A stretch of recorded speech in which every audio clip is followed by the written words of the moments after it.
namin bago kami mag-confirm, kailangan definite, no?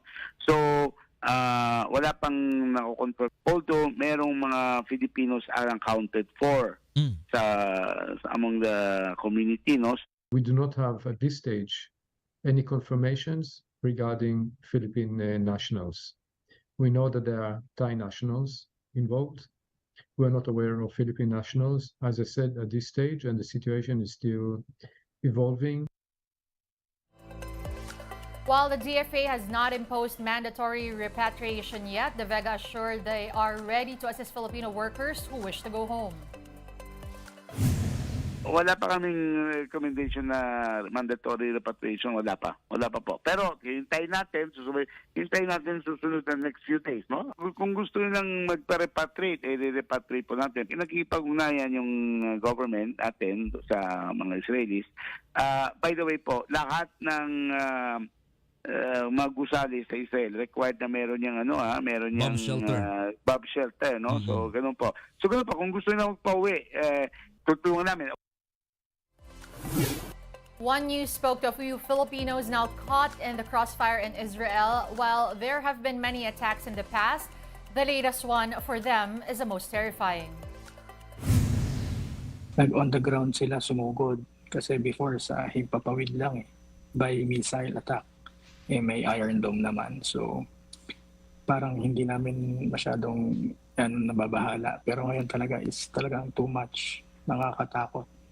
Can you describe, Sir Michael, yung sitwasyon po dyan, yung binabanggit niyo po nakakatakot? Ibig sabihin po ba, may mga naririnig po ba kayo mga pagsabog? Narinig po dito sa Jerusalem at nagbabibrate po sa amin dito sa sahig. Kasi may mga siren po. Kapag may siren po kayong narinig, ibig sabihin time na pumasok na kayo sa bomb shelter. So dito, may bomb shelter po kami. 13 years ko dito, ngayon lang ako talaga na nakaramdam ng takot. Pag narinig namin yung sirena, tatakbo lang ako dito. Which is, hindi ko madala yung alaga ko kasi bedridden na siya. Ngayon, hindi ako makatulog. Balisa ako. The death toll from the Israel and Hamas conflict has jumped to over 1,100. In Israel, at least 700 people have died, including several U.S. citizens. Tel Aviv's airstrike continue, hitting housing blocks, mosques, and homes of Hamas officials. These retaliatory attacks have killed over 400 people, at least 20 of whom were children.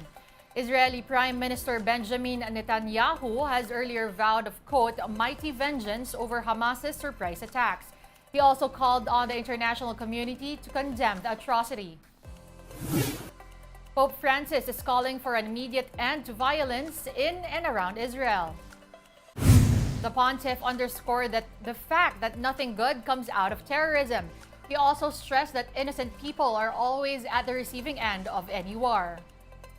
Gli attacchi e le armi si fermino per favore e che si comprenda che il terrorismo e la guerra non portano a nessuna soluzione, ma solo alla morte, alla sofferenza di tanti innocenti.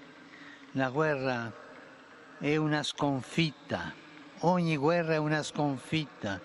Preghiamo perché sia la pace in Israele e in Palestina.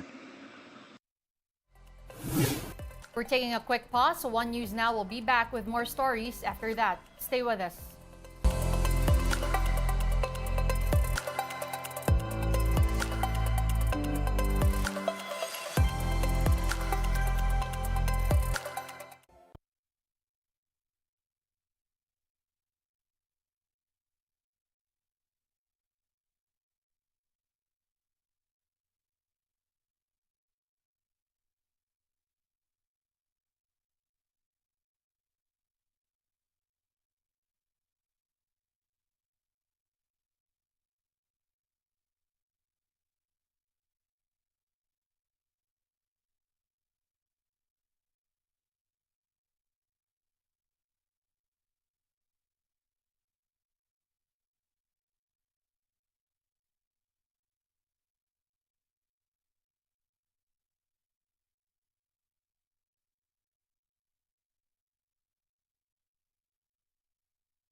still watching One News Now. I'm Denise Tan. A big-time reprieve for motorists this week as oil prices are slashed after weeks of increase. Effective October 10, Tuesday, gasoline prices will be lower by 3 pesos and 5 centavos a liter.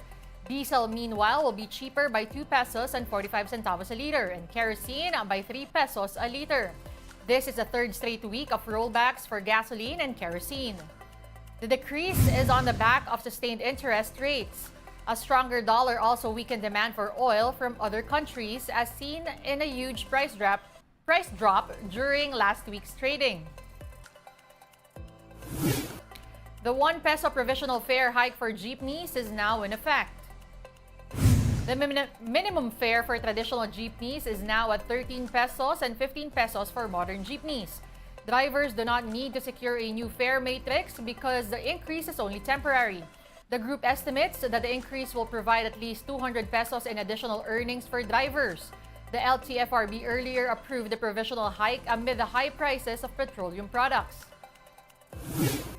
We now give you a quick look at today's other top stories. The newly widened portion of the Bulakan arterial bypass road is now open to motorists.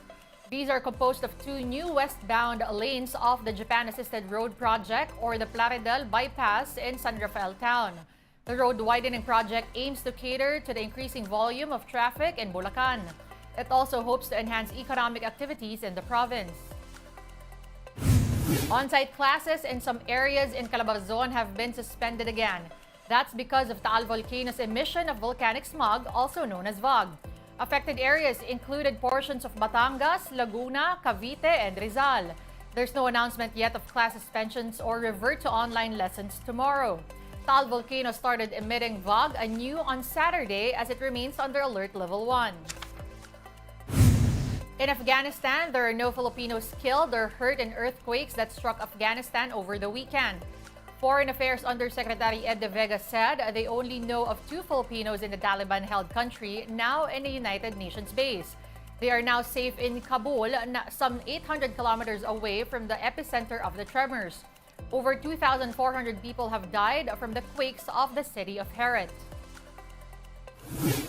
One News Now will be back at 3:15 p.m. Join us again later. I'm Denise Tan. We are One News.